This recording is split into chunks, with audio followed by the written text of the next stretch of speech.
I'm excited. I took the day off work to come to Universal Orlando Studios and look at the parking. I don't have to fight for parking today. Hi, I'm Will. I spent my 20s living in a boring area with not much to do. And so I decided to pack up and travel the world through Airbnbs while working a remote job. I was willing to do whatever it took to live a more fulfilling and enriching life. Join me on my adventure, turmoils, trials, and tribulations.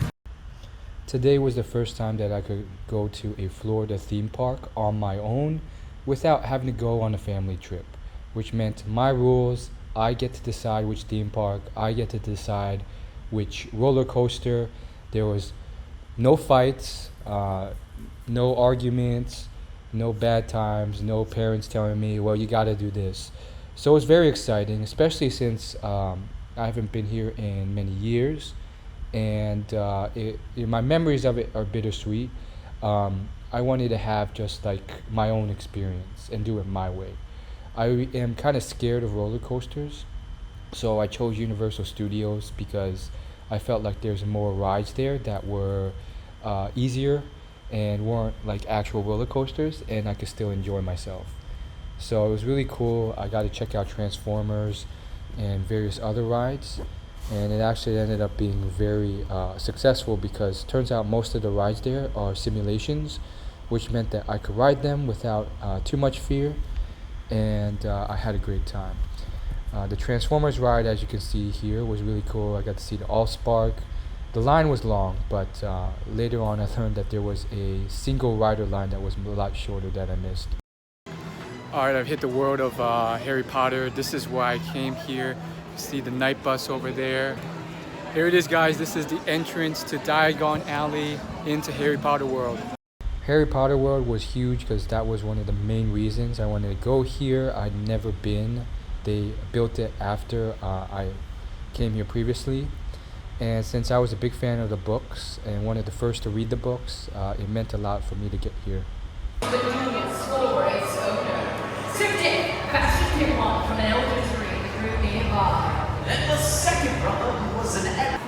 So this is my second ever butterbeer. The first one I got in New York City, and this one I got is frozen. I actually like this a lot.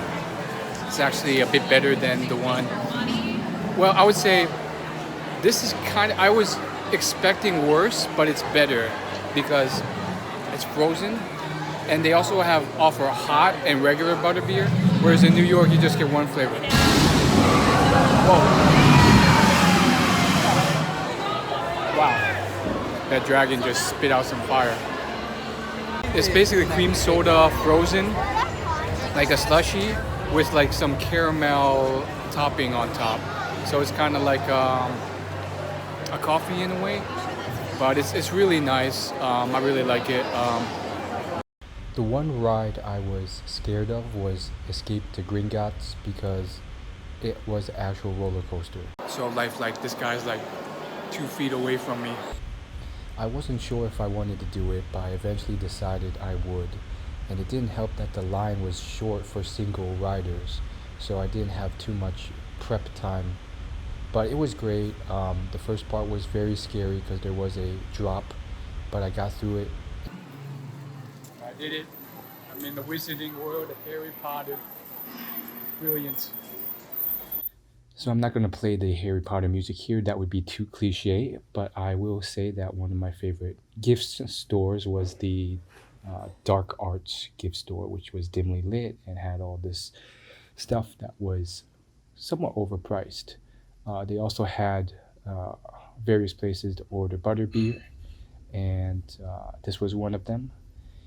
And I will say most of it is gift shops, but it was still really cool just to see the architecture inside and out and all the fun stuff. I mean, this is something everyone should check off their bucket list before they die.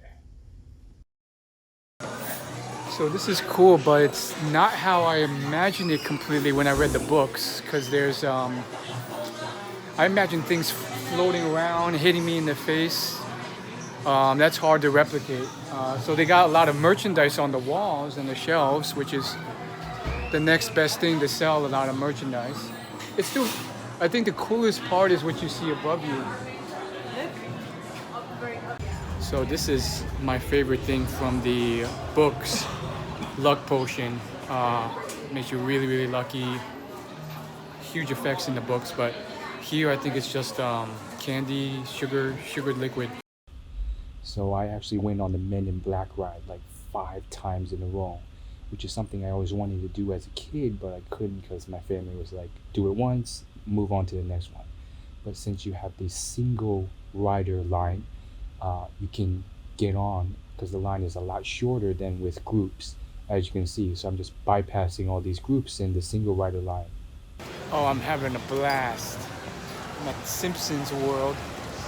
This is really cool. Look at all this stuff. Wow. To sum things up, I think this was a spectacular day. It was emblematic of me kind of taking control of my life and doing more of what I've always wanted to do and get that off the bucket list. And even though the weather that day was not great, it rained a lot. We had a lot of fun, and hope you enjoyed this journey with me. And yeah, it was fantastic. Here's like the water park. Once again, it was not sunny enough to go. I didn't even know this existed, but I was just very upbeat and enjoying myself.